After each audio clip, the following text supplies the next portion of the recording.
ఆ మామ ఎక్కడున్నావు? మన అడగాడికి రా. 15 minutes later. ఇడేం ఇంకా అత్తలేడు. ఏదో మామ ఇంకా రాలే. నేను వాటికే రమ్మట్లేదు, తాగదాందా? ఇప్పుడు అత్తడు చూడు. మామ నేను వచ్చేసిన. వచ్చేసాడు మందంటే ముందు సైకిల్ సాలే 90 వేసినట్టున్నాడు సైకో సాలేగాడు. రామామ రా కూర్చో. మందేది గట్టిగా అన్న. April phone. ఏం మాట్లాడుతున్నావురా? నరాలు కట్ అయిపోయింది. ఇది ఏప్రిల్ నెల కాదు, నువ్వు ఆల్రెడీ ఫులేగా మామ. ఏ నెల అయితేంది? నాశనం అయిపోతావు. అల్లుడు నువ్వు ఆ పూతలు అలాగే మింగే. 2 minutes later. సరేగా ఎందుకు పిలిచినావు? ఏం లేదు మామ, బోర్ కొడుతుందని పిలిచిన. సరే సర్లే, ఎన్నెన్నో అనుకుంటాం, అన్ని జరుగుతాయి ఏమిటి? అవును మామ, నాకు ఒక డౌట్. ఈ కంకర గొప్పదా ఇసుక గొప్పదా? ఇప్పుడు కంకర మీద కూర్చున్నాడు, కంకరే గొప్పది అంటాడు. మనం ఇసుక గొప్పది అందాం. ఇసుకే గొప్పది కాదు, కంకరే గొప్పది. ఎలా?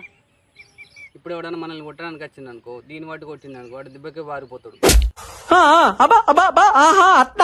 అదే ఇసుకతో నువ్వేం చేస్తావు? ఏం చేయవు. ఎందుకు చేయరా? చేయచ్చు.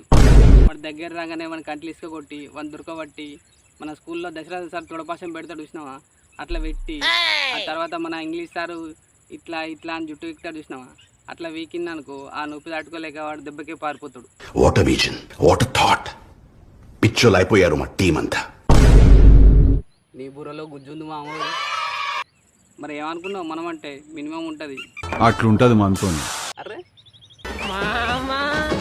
ఇప్పుడు నేను ఒకటి అడుగుతా. ఇప్పుడు ఇసుకుంది అనుకో, ఇంకో ఫ్రెండ్ ఉన్నాను అనుకో, ఇద్దరం కలిసి కాసిపుల్ల ఆడుకుంటాం. ఇతను ఎవరో తెలుసా? ఆటగాడు. నువ్వు కంకర రాళ్ళతో ఏమాడుతావు?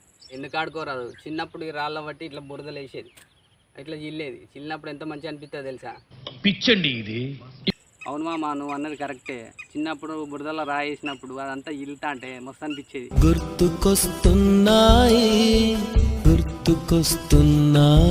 తోడు వేటోడి మీద పడ్డది అనుకో, వాడు వచ్చి పొట్టు కొట్టేది మామ. దెబ్బలు బాగా తాకేది. నేనైతే మస్తు ఏడ్చిన. మస్తు షేడ్స్ ఉన్నారా నీలా? అబ్బో కమలాసన్ పిల్లరాడు మళ్ళీ పోతా అంటే మళ్ళీ వేసేది. ఏం సైకోగలరా మీరు? నేను ఇంకొకటి చెప్తా. ఇప్పుడు ఇసుకుంది, దాని మీదనే వండుకుంటా, మంచి పరుపు లెక్క మెత్తగా ఉంటుంది. నువ్వు కంకరాల మీద ఎట్లా వండుకుంటావు? ఎందుకు వండుకోరాదు? మస్తు వండుకోవచ్చు. ఇప్పుడు అంటే మెత్తటి పరుపుల మీద వండుకుంటున్నారు, అయినా సుతా నడుము నొప్పులు, మెడ నొప్పులు వస్తాయి. ఒకప్పుడు నులక మంచం మీద వండుకునేటోళ్ళు. అప్పుడు ఎలాంటి నొప్పి ఉండేది కాదు. ఆ నులక మంచం కూడా ఈ కంకరాల లెక్క గట్టిగా ఉండేది. నువ్వు అన్నది నిజమే మామ. ఎంతైనా ఓల్డ్ ఈజ్ గోల్డ్ మామ.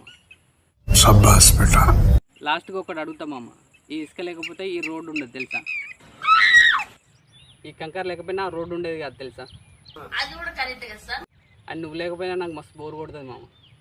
నువ్వు లేకపోయినా నాకు బోర్ కొడుతుంది మామ. ఇద్దరు కలిసి ఆ కంకర ఇసుక లెక్క మనం ఎప్పుడు కలిసే ఉండాలి మామ. ఎవరురా నువ్వు? ఇంత టాలెంటెడ్ ఉన్నావు. ఉందా మామ? నువ్వేసావు. అలా బలంగా ఉంటే లైఫ్లో ఎలాంటి సిచ్యువేషన్ వచ్చినా దాన్ని ఎదుర్కొని ముందు పోవడానికి అలాంటి దారి కూడా ఏర్పడుతుంది. స్నేహమంటే ఊపిరి కదరా, ప్రేమను పంచే గుణమే కదరా, దేవుని గుడిలో గుండెని టచ్ చేసావు మామ. నీ డైలాగ్కి, నీ ఎమోషన్కి, నీ ఎక్స్ప్లెనేషన్కి టేకే బో.